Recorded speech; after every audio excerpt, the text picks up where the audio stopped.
Rakesh Gupta ji, welcome to the podcast. It's lovely to have you on. Pleasure is all mine, Abhijit. So, Rakesh ji, you have led a very interesting life. It's been quite a journey. Can you please share what the journey has been like? To be very simplistic, it has been, I'm not sure whether roller coaster would be the right word. Because we come from Sikar, Rajasthan, a very Marwari family background where everybody is a trader or a businessman.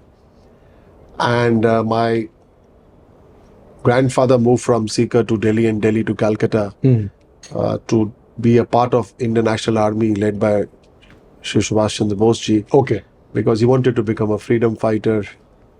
Subsequently, my father was born in Calcutta, I was born in Calcutta. So Calcutta remains too closer to heart compared to any other place in the world. But over the period of time when we grew up in a very typical old middle class kind of background. Father is a chartered accountant. He wanted all his kids to become chartered accountant, which is very natural. Naturally, Very natural. And then gradually as we progressed, I moved into the tech world. I did my master's in tech. And that's the time I got a lot of opportunities, but possibly because Marwari family kids are not allowed to work because they are supposed to either be a CA or run the family shop or family business. And then because my father was so highly educated, he focused more on education rather than business. That's how we all were educated. And come the time when my family was not inclined for me to travel abroad, forget out of Calcutta. I see. But then the time changed and we talked about different phases of life, and my father was somehow unwillingly convinced that, okay, you can travel abroad. And then we had a mindset that even though if we are away from home, but we'll travel to India once in every year to be closer to heart. And that is what took me from Calcutta to London and from London to the different parts of the world. And that's what's been my upbringing and family values, which where parents holds the key. But you had a stint in the Air Force as well, right?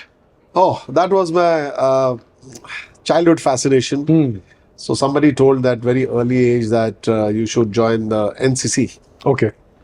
And so initially in Calcutta, Fort William, I did some training with the army wing of NCC.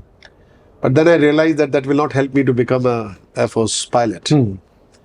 And then somebody made me associate with One Bengal Air Squadron in Calcutta. And then I went there.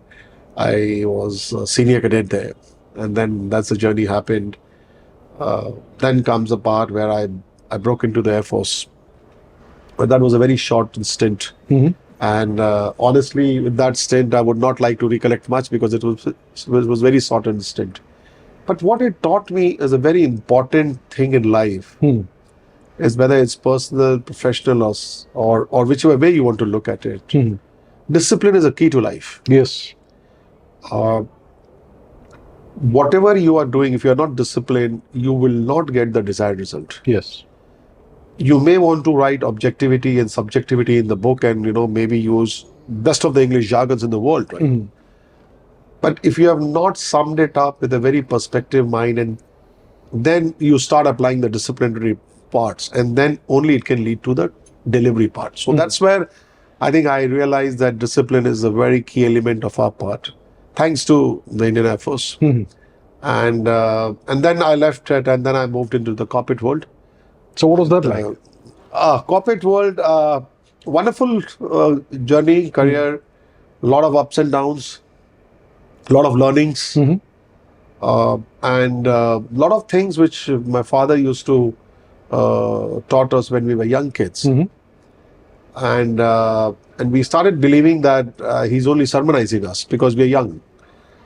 But come the time, you really believe that everything what your father said, I don't know whether you would like to term it with the materialistic world as gold, diamond, platinum, whatever is that. But I think everything what my father taught us was amazing in our life.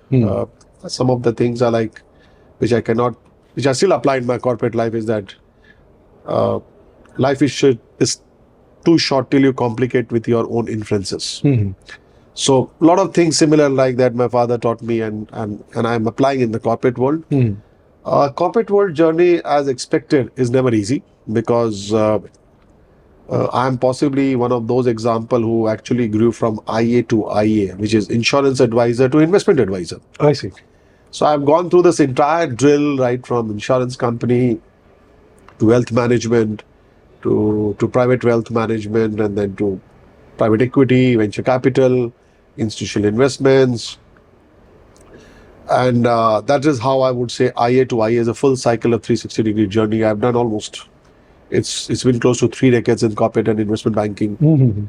Ran some of the iconic global bank desk, CEO of couple of big wigs of the world, who's and who's of the world. Naming any one of them may not be appropriate, but I'm sure in this era of social media, it would take a click for people to find it out. So I would leave it there. But journey-wise, I must say it's a fascinating journey because I believe every journey is a lesson. And we should not term every journey as a success and failure. We should look at every journey as what has been the desired output or what has not been the desired output, and then start back, working backwards. So that has been the essence of my career, what I've done, and I'm so grateful to my mentors, my leaders in this journey, who have been my bosses at different stages of work. We had a chance to work together. Sometimes I failed, sometimes they stood with me, sometimes they backed with me, sometimes they handholded me.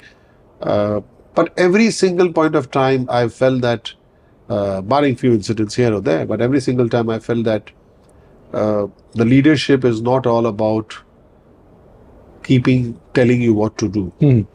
My school of leadership is that the first word starts with L, which is listening. Listening. So start listening to people. Right? And that is what leadership I have learned over a period of time. That is what leadership I believe is an essence of our life. And that has been my journey in the corporate world. So now we're based out of India. How did that move happen?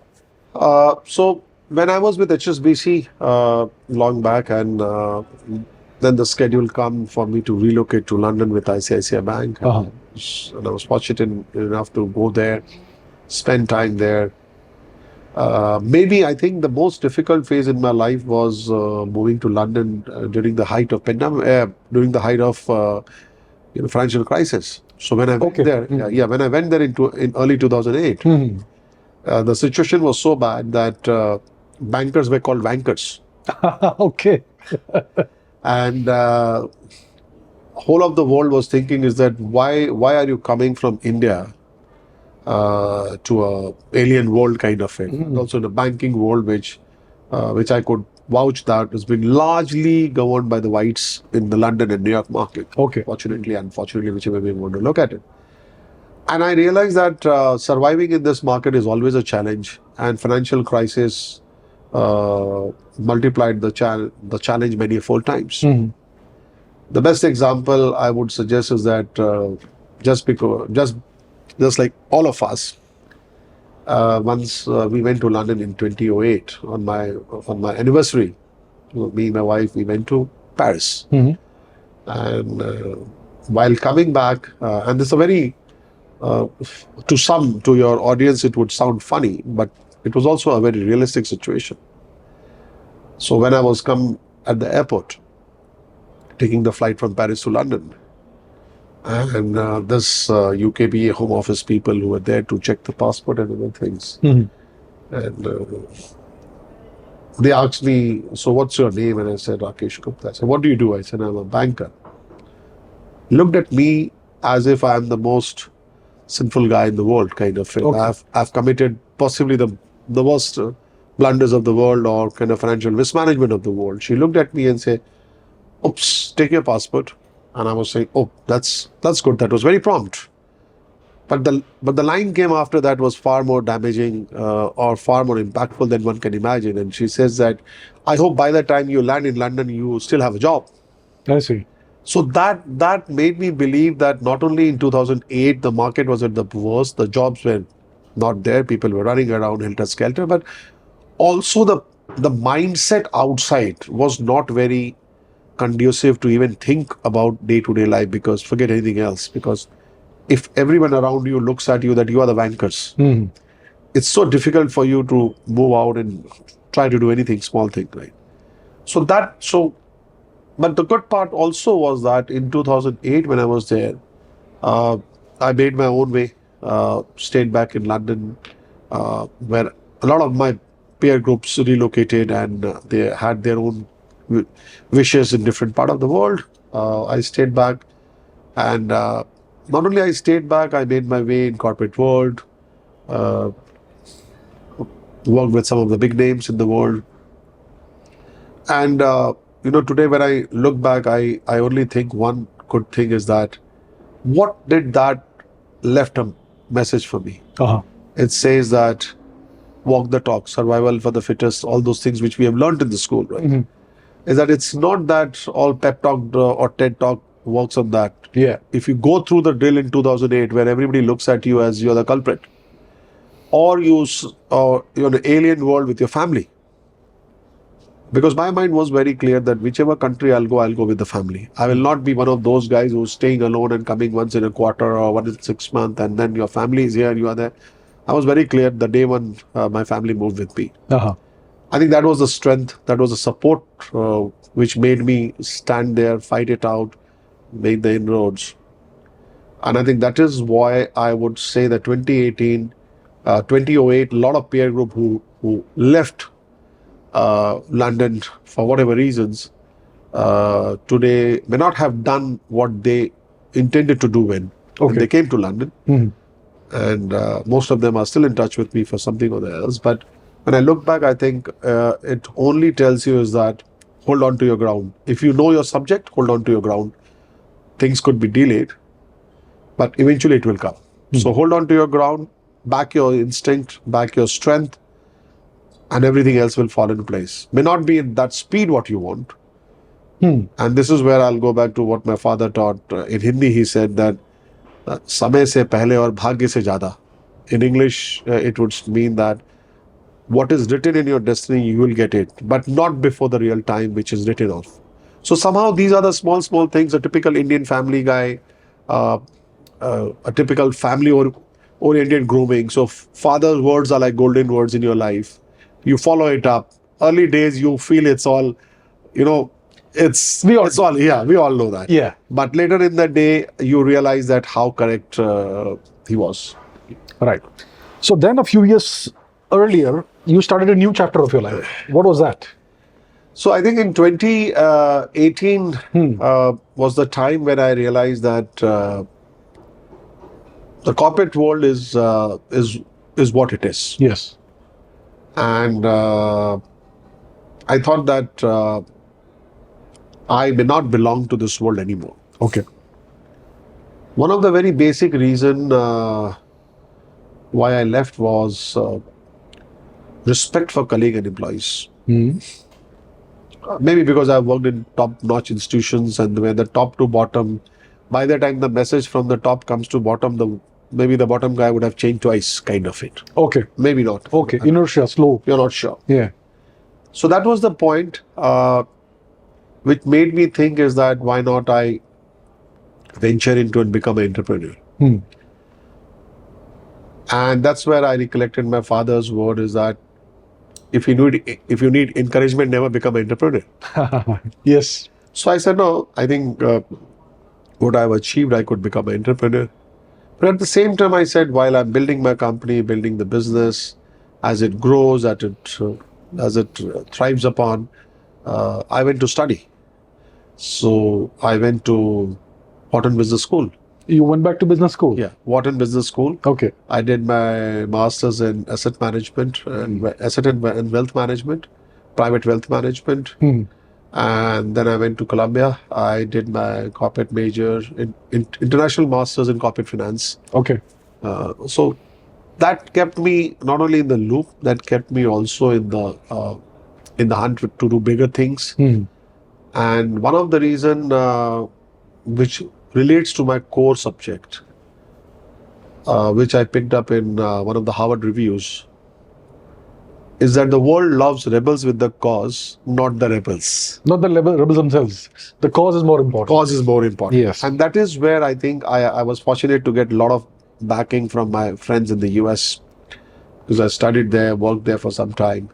And each one of them understood the point is that where I'm coming from, that I want to create an institution where DRI is the essence of the institution, which is discipline, which I learned in my life, respect, which I felt missing in the corporate world. Okay. Integrity, I think, which we all need to have. We all need to have that. Especially in the financial world. While I agree we all need to have in day-to-day life also. But financial world, integrity is possibly the biggest subject where people keep on talking about. Okay. So that's where I come from. So that's with those thoughts, SayeNvest comes into the world. SayeNvest. And then we started with SayeNvest Caps, and then we started growing up. And today we have got a group: SayeNvest Caps, SayeNvest Asset Management, SayeNvest Real Estate Advisory Practice, SayeBank, SayeInsure, SayeTech, and SayeOne Media Corporation. So we have been growing around thanks to the backing of the institutional and financial investors who work with us, family offices who work with us all across the world. Without their support, this wouldn't have been possible. And that's how the venture started, and that's how the company has been formed. So what's the next step? You are now launching in India, right? Yeah. So we have just launched in India, and I recollect my interaction with the Prime Minister a couple of years back. If I'm not wrong, I think it was in December 2022. Okay. In one of those forums, and he said that, you have not come to India. I said, India is our last big market, but we are coming soon. So today we operate out of 19 locations across the world. But India happens, we just launched our India office, and we are making the formal announcement and inauguration on this Friday, the 1st of March. And I know for sure that also happens to be a very auspicious day all across the world for the Hindus community. So there can't be anything better than that, to come to India, do a formal launch. Yes, people know me because of the past background, but this is a time when we need to make inroads with what we want to add and how we differ with the rest. That's the same, going back to the mindset of rebels with the cause versus rebels. Right. That's the point. So let's talk about the Indian economy and the Indian market for a bit. So we obviously are a market that's growing. We are roughly 4 trillion right now. We want to reach 5, then 10. So the India story is here, but what are the challenges? You are somebody who stays outside of India, but you are Indian. So looking from outside of India, looking at India, what are the challenges that you see? See, from the outside perspective, when I meet my peer group in West Coast or East Coast or even London, they all are very positive about India. And it is quite reflective with the way the business is shaping up. Everybody may not be the investor as of to India. That's also a very fair point. But everybody is looking up to India in a very high esteem that this could be the next big thing to happen, especially with the China plus one story going off the window. Yes. So a lot of people are looking, especially the US clients and institutions are quite actively looking at India. That is from the political acceptability perspective. Okay. One is also the reason is about why are they looking at India so positively? Because they have now seen the 10 years of Prime Minister. And if you see the global investors' mind psyche, they are not into Congress, BJP. They don't care about that. They don't care about it. Yes. What any investor globally is looking is about stability. Yes. Stability comes from the political leadership establishing themselves. Yes. That's how today, when I look back, what has the Indian political system did? For whatever reasons, every time for last 2 elections, people have given a clear mandate to Prime Minister Modi. Yes. And I'm sure this time again, he will get the mandate. That's what I get a feeling. Yes. That is what attracts the investor, that the continuation of the economic policy is far more interesting than or important than the change of guards. Yes. Right? And in this case, I will, because I stay in London, so I could give you a wonderful story on that, is that when we look at India vis-a-vis UK, okay, right? While we believe that that is, Prime Minister Rishi Sunak has been quite active, doing a lot of things in the UK Mhm. and trying to revive conservatives as much as he can. Mhm. But it has been tipped that Labour will come into the election again. Mhm. And if that happens, we anticipate, we anticipate that the first thing Labour will do is that completely reverse the Reverse. capital policies of the Conservatives. Yes. And history says that Labour cannot win again, Mhm. as the history says. I Mhm. may be wrong, one or two incidents could be there. And we anticipate that when next time, when in 5 years, when in the next general election, when Labour loses, and in all likelihood, Conservatives will come back again, Uh-huh. then they will unwind these policies. So you're going back and forth. So the country effectively goes 10 years back, every cycle. Mhm. And that takes the big toll on the economy. Mhm. Looking at the financial indices and the numbers, looks like UK is heading for a recession. Okay. So to narrate that perspective with the geopolitical mindset, what investors are looking at, they are more keen to have a country. Now, all investors who are backing Modi cannot be Modi Bhakt or Andhbhakt, whatever language we want to use it, right? Yes. They all are looking at their clear perspective is that what return and is our return stable with regard to stability of the political leadership. Yes. So that's where I would say that is what the people are looking from the outside. Mhm. You did ask me the challenges. Challenges. Mhm. I would say there are more important challenges than looking at those frontline newspapers of big news media. Okay. One is that we need to bring the biggest challenge is access to capital. Okay. We don't have. Otherwise, the opportunity which we have here and the number of unicorns we are going to hit the road would be far more than the numbers being quoted or reported. Mhm. That is one reason to look at that. The other perspective I would say is about rules and regulations. Okay. Right. Yes, last 10 years has given some kind of comfort to the people. But would it be long enough to give them what the Congress regime has done from the tax perspective when they were there is that retrospective taxes. Okay. So Prime Minister has taken a lot of initiatives on tax and rules and regulation, but has it given enough confidence to the rest of the world? Maybe not. Okay. Does it give what I would say in old school language is that does it give comfort to them? Or are they optimistic? Yes, they're optimistic. That's what they're looking for. Mhm. Other thing always remains is the central bank role, the money repatriation policy, the tax averse mindset. But most important mindset, I believe, is that what if I? And this is what I think, including me, every Indian needs to change their mindset. What if I? Okay. So everything which we do, we start to put a question ourselves first. What if I'm unable to do that? What if I'm unable to reach there? What if I'm unable to do that? Achieve a 10 billion company or a 100 billion company. And in this process, we are casting a doubt on ourselves as well as on others. Mhm. So when you deal with somebody, you simply say, okay, what if you can't do it? So the mindset is spreading around with a very clear message that if you are not comfortable about your thing, why are you questioning me? Okay. Mhm. Because you are passing the same negativity to me. Yes. If you fail, that doesn't mean I'll also fail. Yeah. So those are the, I would say, major challenges from the market perspective.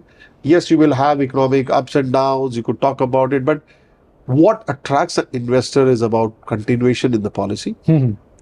support from the various quarters, and more importantly, is the process transparent enough to build the business. Uh-huh. If you ask me, has anything been done on this for last 10 years? Yes, it has been done. Mhm. But can I say that it's all complete and we are all done? No, we are not.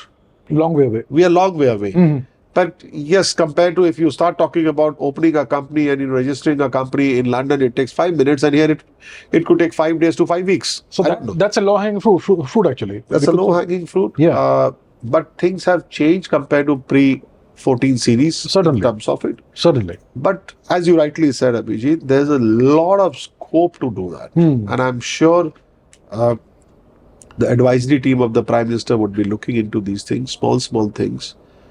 Maybe we have still not, while I'm surprised that majority of these institutions, the back-end tech is being run by Indians. Yes. But in India, they can't run the same system. Well. For whatever political bottlenecks and political influence or state versus center rule or federal policy rule. So that is where we stuck. So India needs investment, huge amounts of investment. Are we attracting the kind of investments we should be attracting? If we are not, what can be the solution? Okay. So are we attracting the huge kind of investment? The answer is capital no. Capital no. Capital. Okay. Are we in the right track to attract huge amount of capital? On the way. On the way. On the way. Okay. Are we, can we pat ourselves sooner or later? Maybe not. Maybe not. Maybe not. And here I would like to add a bit different dimensions of SayeNvest. What do we do? And that is what we could relate on that. Is that at SayeNvest, we are a bespoke, strategic, discrete consulting firm. And we focus on strategic advisory, which includes go-to-market, cross-border, joint venture, strategic alliances and communications, leading to fund and capital raising, which happens to be our forte. So fund and capital raising, structuring, syndication, leverage, private equity, whole gambit of 360-degree advisory services we provide. And in this process, we work with 5 of the top 7 pension funds, 9 of the top 12 sovereign wealth funds. I can give you the thoughts which I gather it because I've been traveling all across. Certainly. As you know, Abhijit, I was in Abu Dhabi. You were also there in Abu Dhabi. I was in Doha. I was in Riyadh, Kuwait, because these are the sovereign who are quite active to look at investing in India. So yes, they all are looking at investing in India, but possibly they are not really very convinced with the point of what's happening at the ground, right? Okay. Sometimes the right partner, sometimes the right policy, sometimes the right handholding. It's not that they are so big that they don't have a access or they could do it. But it's only that they would need to have access at ground zero who can do the majority of the work. Okay. Their mindset says that in India, when you talk to these gentlemen, whomsoever, partners, the first question is that how fast the money will come and how much money I'll get it.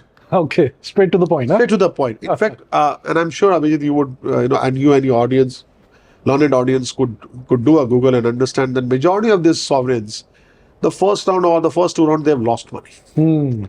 Because either they have been provided a fabricated report or a manufactured report or a report which is not close to the truth. Okay. Some genuineness could be there, but not close to the truth. And this is where why we are different than the rest is that. And we have been always said that, this is how in India we work like this. And I said, please continue working the way you are, because I'm not the right person to tell you what to do, what not to do. And I hold myself responsible of what I'm saying, not what your understanding mindset. So from that perspective, what we have now been trying to do, and I know that this took quite a long for us to come to India, is that we are not here to make money by fly-by-night operator mindset. What we do is that we do more of a client consulting process, where we speak to the client and make them understand what the proposition is there, and then prepare a report according to the investor's requirement, and then we put it across that, vetted by one of the P5s and all those things. So in this entire process, we follow the entire journey to ensure that not only the money comes in a tranche system or in a one-go system, which gives a fair value of the institutional part of it. Some of the times I've seen some of the big wigs, the big boys of the Bombay, send me reports for fundraising where, and they say that this report has been prepared by my CA who's 35 years associated with me. And I was surprised to see that on the 4th page, all the numbers are in dollar, and 7th page, all the numbers are in rupees. Okay. So what do you do that? You can't see. This is where I'm telling you that we are not running an educational institute to come and teach you. Yeah, absolutely. But what we could say is that be a part of our journey, and we'll take you through and we'll show you what we are doing. Because why we are adding value is more important than what we are talking about. And I think this is where me and my team are proud to say that we believe in deliverance rather than the discussions. That has been the mindset, and that is what we have been thriving upon. Okay. So that is what we would be taking away from that. Right. So what does the future look like for SayeNvest in India? 10-year horizon, let's say. Is that too long a horizon? Somebody tells me 10-year horizon, I simply ask them, were you alive before COVID? Because before COVID, if you would have interviewed somebody, where do you see yourself 5 years? Oh, yeah. They would have said, vice president, senior vice president, or a country head, right? Whatever it could be. But today, when you ask me 10 years horizon, I actually don't look at 10 years. Maybe 10 years down the line, SayeNvest will run. I will be sitting on the Ganga Ghat at the Varanasi and writing my book. Okay. On the leadership. Maybe. Yeah, because when you work over 3.5 decades or 4 decades in the corporate world, meets who's of the world, from the private office to family office to billionaire's office, you have picked up so much things that you can write a book. Yes, indeed. And maybe I would do that. But to address your point, SayeNvest will thrive continuously because they've got the best of the people in the world. Today, if you really see, we are 12-member senior board member team. Average age of the team is 54. So we are not youngsters of the street. Average experience of the team is 28.9 years to be very precise. So very experienced team. All of them are postgraduate. Some of them are from the Ivy League schools where I have come from. So with that kind of team and that elevated team, we have very senior pros who have been running desks all across the world, from Toronto, Dublin, New York, Delhi, everywhere. Possibly we have got the best of it. That's why I believe I'm in the safe hands, as much as the institution, as much as I am. So when your team is this is where I was talking about leadership. My leadership starts, the first L is listening. Listening. So if I'm not listening to my team, then whatever number of venture I may launch, I may end up on the not so good result, which I don't want to say. So fair enough. The practice goes on for India. India happens to be the big market for us. Looking at what has been happening in India, there is almost 87.9% jump in the FDI from last 8 years. That's a big jump. That's a big jump. We are now close to 94 billion dollars of FDI, and that's continuously growing. So when you see those kind of FDI numbers growing up, those kind of institutions growing up, I was reading some of the articles that Andy Jassy, who's the Amazon CEO, and he himself said that we align with the PM's vision for 2030, and we are going to pump $15 billion. Okay. Similarly, Sundar Pichai comes out and say, okay, we would like to develop a complete tech-funded center in Gift City. So the government is doing everything, attracting people, and that is what it is. But today, when I look back, and I cannot name the ministers, so we were sitting with the Prime Minister and a couple of ministers at that point, and some people were saying pension funds and other thing, and I would say that, and I was able to explain that why we are not getting the pension funds which we could have got. Okay. We are not getting pension funds which we would have achieved in terms of scenario. And to make it far more simplistic, today there are roughly more 10 to 14 $100 billion pension funds who have never come to India. So all that money is sitting out there. All that money, and they think India doesn't need them. Okay, they think India doesn't need them. Why do they think so? I'll come back. And India thinks that they don't need India. Okay, that's interesting. So that's a very interesting perspective. And when I gave this presentation to the ministries in a detailed way, that how we could get these pension funds to come to India and how they could, because today the Prime Minister has a very ambitious divestment plan. For that divestment to share, because I like what Prime Minister said very clearly, is that the government job is not to run business. Government job is to do governance. Exactly. Right. Yes. And this is where possibly Prime Minister Modi holds miles ahead than the rest of them, because he has a clarity that this is not my job to run PSUs. My job is to run the governance, not the PSUs. So maybe he is looking for more of a divestment mindset, and that's why possibly we at SayeNvest could help him to ensure that all those things happens. And how do this happens is that when you get those $100 billion plus pension and sovereigns to come to India, now they all would come and click a picture with Prime Minister and show it off, kind of it, in their own world. Not the Prime Minister needs to do that. But if you really see the quantum of investments, to give you an example, I cannot name the institution, but that institution is worth, let's say, when I did my last presentation to the ministry, it was, they were valued around $380 billion. With a B, billion. B. And they only invested 181 million in India. What percentage is that of their? 0.005. Well, that's not the result we want. We can do better. So that is what I was telling them, that today when you look back, these institutions look, we have to find something called parity, right? If you're worth $400 billion, India is next big market. You should be putting nothing less than 20 to 22% of your exposure should be India. Right. $100 billion has to go to India. Now they understand perspective and they want to look at it. And I was surprised that during that meeting, one of the central bank executive told me is that you could ask them to, submit the application to invest in India. And I'm saying, you have to roll out the red carpet. maybe, this is where I'm saying is that while PM Modi is trying to change a lot of mindsets that overseas investor come, and that is what possibly we have presented, is that we would get some of the most prominent pension funds, sovereigns to India, and who are looking to invest. At the end of the day, to be very honest, to your learned audience, a pension fund is far more robust and long-term than a sovereign wealth fund. Okay. Because pension fund is run by a bunch of professionals who understand investment and pensions. They only need to ensure that every quarter what pension payout is there, that's been taken care for quarters to happen.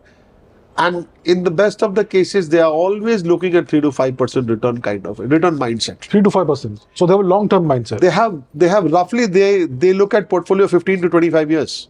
Okay, that's real long-term. That's why I would suggest that this particular vertical would fit into Prime Minister Modi's game plan than anybody else's. Actually. Sovereigns are the one who are always looking at double-digit returns. Okay. And they could look at 3 to 5 years horizon. So not every opportunity will make sense. That's why I think institutions, be it the normal clients or the government institutions, they need to deal with companies like SayeNvest, it could be anybody else also, who has the reach to pick up the right investor for the right divestment. So if a divestment plan is for 25 years, we'll pick up somebody from pension. If it is for 7 years, we'll pick up from sovereign. But then we are the better ones based out of London and New York to pick it up the right person and map it up to you, bring the money, kind of it.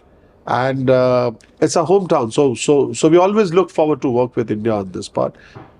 More than our thinking, the PM's long-term divestment plans need some of these bigwigs beyond the named bigwigs to come and invest. And that's where possibly we'll try to bridge it. We spoke to a couple of them.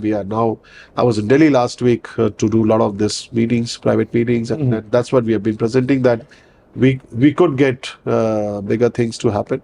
Internationally, we don't take any deals less than $250 million minimum. But in Indian market, we are saying that because we are educating one set of people, but at the same time, we are also bringing money for the other set of people. Yes. So we have not yet put any cap on that. Okay. But we are looking forward to India's story. We believe in India's story, heart and heart. And I firmly believe everything is not perfect. We have to make it perfect. We all need to contribute small things. Every good thing you cannot put it on Prime Minister Modi, and every bad thing you cannot put it on Modi. Incidentally, it is so happening in India that every good thing is happening, everybody is patting their back. Anything adverse happening, he is responsible. Pass the buck. And that's been a habitual practice. We need to take more responsibility. I think the younger generation is far more smarter. They are not doing similar passing the buck. Maybe the younger generation has played less passing the buck than the older generation. Maybe I'm wrong. No, maybe you're right. Yeah, we come from a different time. And yes. Yeah, that's right. So overall, how do you see India's divestment, disinvestment landscape? What is the potential? I mean, if there are people from outside India watching, what's the kind of potential we have here? If you are indicating about the number side, uh, I would not be able to pinpoint any particular number. Okay. But I could say that what India took. So like the other day I was listening, India's first $1 trillion GDP took 14 years, Yes. right? Yeah. Then it took 8 years, then it took 3 years, kind of it. The new one is just happening. So the way the speed is going on, indicating the point which was about the numbers released by the government of India is that FY 2023 FDI is close to 100 trillion kind of it, 100 billion kind of it. We are at 93.57 kind of it. So 100 billion would be closer to it. But if you ask me the opportunities of growth Yes. in terms of numbers, I would suggest what we did in 8 years, we could do it double than that in 4 years. All right. So effectively, to numerical perspective, I do see the next 100 billion coming in maybe 24 to 36 months. If you appoint and work with right partners who can bring this $100 billion funds to your table and say, do it. Because any of these deals, if every deal goes off with 600 million to a billion here or there, and all of them are looking at India because that's the only bright story now. India's only bright India's the only bright story. Yes. Look at what Tim Cook came and said. Not only that, I was surprised the Sunday Guardian released a report on India wonderfully. Okay, really? Yeah. I see. So if you really, definitely Indian media would be biased either way, or either pro-Modi or anti-Modi. I am not responsible for that. But when global media, from a negative to start becoming neutral, that means that he's doing something good. Oh, yes. Yes. May not be in the sense to satisfy certain individuals. But yes, that trend has been taking up.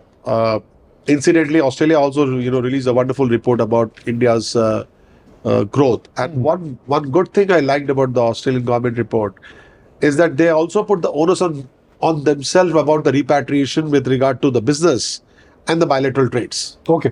So it's, this is what the new India is about.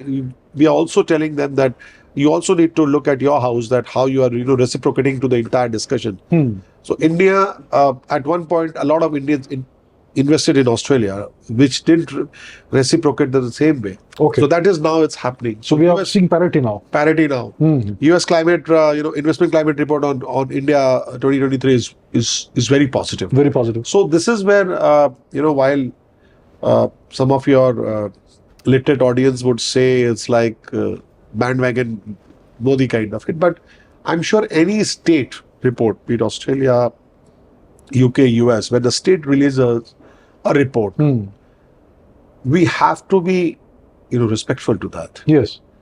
Similarly, when Government of India releases any report, irrespective of whichever government it is, we have to be respectful to that. Yes. And I'll just add one word which is contrary to what your subjectivity was, is that I picked up a wonderful line in New York Metro. It says that, hate your government, but don't end up hating your country. That's something Indians need to remember more than anybody else. More than anybody else. Yeah. Because you may hate Prime Minister Modi. Many people do. Everybody has a right, right? Yeah, that's fine. Everybody has a right. And this is where, when we go and hobnob into the different worlds of California and Seattle's, you understand that these guys, the way they applaud Prime Minister Modi. In fact, we hosted a very ultra-private dinner at my place in Seattle. And some of the big wigs were invited, and it was only a 10 people private gathering, nothing more than that. So some people came, and I cannot name. He's a 1972 Harvard pass out. Okay. So he was standing next to me, and he said that, tell me something about Modi. He's this, he's that, and I've said, sir, everybody could have different perspective about Modi. Prime Minister Modi works round the clock. He's always focused on a lot of things, not only one economy, but also manpower, about people. So he always works round the clock and does it. And because he's important, that's why a billionaire like you is asking about him. Then he laughed. I felt a bit disrespectful that I'm talking about a prime minister and you are laughing. He said, don't worry. I'm not laughing on Prime Minister Modi. I'm laughing on a situation that one prime minister works for 20 hours and my president sleeps for 20 hours. That's a recent meeting you had again. Yeah. That's why I said, because one of those, I think, press briefing, he also conged off or slept off, something like that. I'm We've not seen exactly, that. yeah, briefing something. Yeah. So that's why I think what is West is picking up. And these are the guys whom we hosted, are the guys who are $100 billion kind of leagues in our own private company, private holding, sub-holding, third country holding.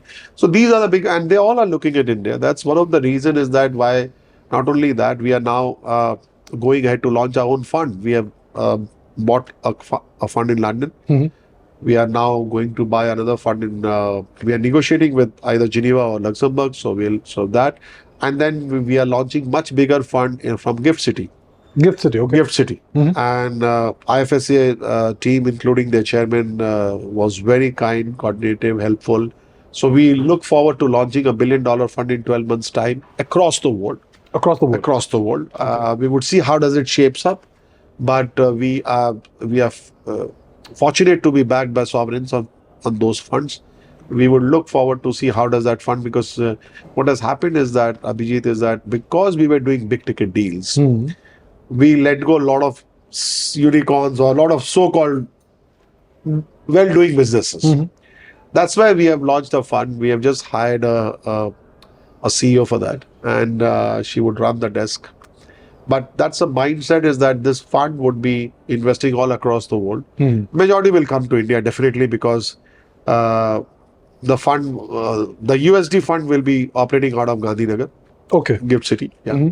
And rest of the fund. So we want to go back to our American clients and different part of the clients to say that we have a GBP, Euro and USD fund, multi-currency, multi-thematics, multi-jurisdictions. So that way it gives an attractive proposition to the investor, is that, okay, fine, it's not looking at only A country or B country or A sector or B sector. So, and plus the currency risk, right? Majority of them are very adverse to the currency risk in the current currency market. So that is how SayeNvest Caps came into the picture. SayeNvest Asset Management is coming in the picture. Real estate, we are now becoming deployment partner for one of the big wigs of the world in the private equity space. We are working with them. Bank should be there in another 12 to 24 months. A bank. It would be operating most likely from Kuala Lumpur. From Kuala Lumpur. So it is more on the signs of a digibank, kind of it. My mind is that everything should be sorted out in 30 seconds. Everything. Okay. Whatever you want to do, operate, just pick up a phone, do it in 30 seconds. So that, in that case, some discussions have happened, some documentations are going on. So we will see how does it happens. SciTech is a wonderful proposition, what we take it forward. Cyber Media is a one company which was possibly the first one to come in the list. Okay. The moment we stepped into the media world. So that has been our focus. India remains the most important territory for us. Awesome. So you have Gift City as one of the hubs, as one of the bases.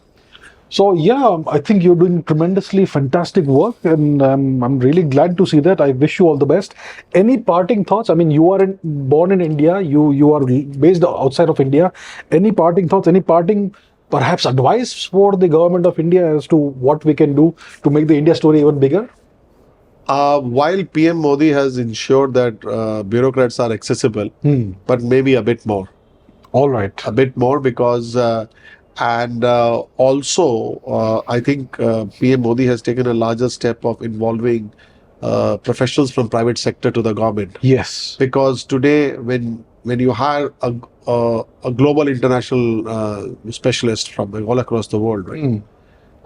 Then he brings a lot of different dimensions to you, because he's not based out of Delhi. Yes. He's not looking at only Delhi story. He's also looking at Dallas story. Yes, right. He's also looking at Dubai story. He's also looking at Dublin story. So for him to connect all those dots and get the money is far more easier than people who are sitting and preparing presentations in South Block or North Block, whichever way they are, right? Totally. So that way, I think Prime Minister Modi has taken a step. I do believe there's a lot to be done, as I said during this discussion. We firmly believe that opportunity is huge. This is a time when, in fact, it is possibly a complete reverse scenario, where investors, the sovereigns are, pensions are coming out to us and say, why don't you help us in India? So it's not the other way. And And I've been firmly believing is that no, we would like to do this for our motherland. We would also like to do it. It's not that the country alignment changes. I'm as British as anybody else could be. I'm as Indian as anybody else could be. Indeed. Uh, and this is where I would say when the Prime Minister of UK, Honorable Rishi Sunak ji, doesn't hesitate to go to temple, then why we think about it, right? Yeah. So on that point, I think financial sector regulation needs to be a bit more structured. And now, since you talk about parting thought, I'm being known for the acronyms, right? So I would say we need to see a 4C becoming a D.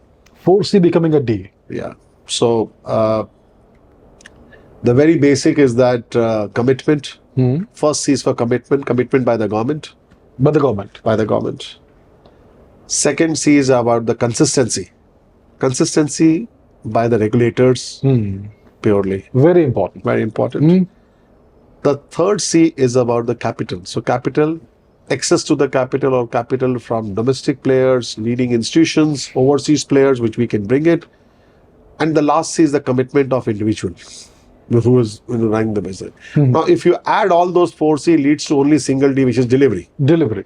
Today, PM is harping on the delivery. But if we start looking at those 4Cs, I'm sure it's only a matter of time that we'll achieve the D. Absolutely.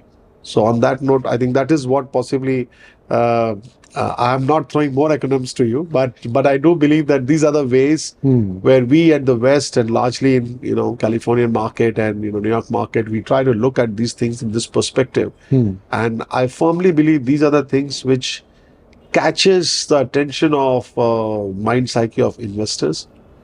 And this is the best part because all of them are looking at India's story and now they're very confident that PM Modi is coming back. So they are now saying that those question mark mindset whether and not have not and not has now become have. So that's where we will look forward to it. All right. Thank you for the great work you've been doing. Congratulations on all the success you have achieved. Thank you. Congratulations on entering India and wish you even more success. Thank you so much. Vijay. Thank you. Pleasure talking to you. Pleasure talking to you. Lovely. Thank you so much. Thank you.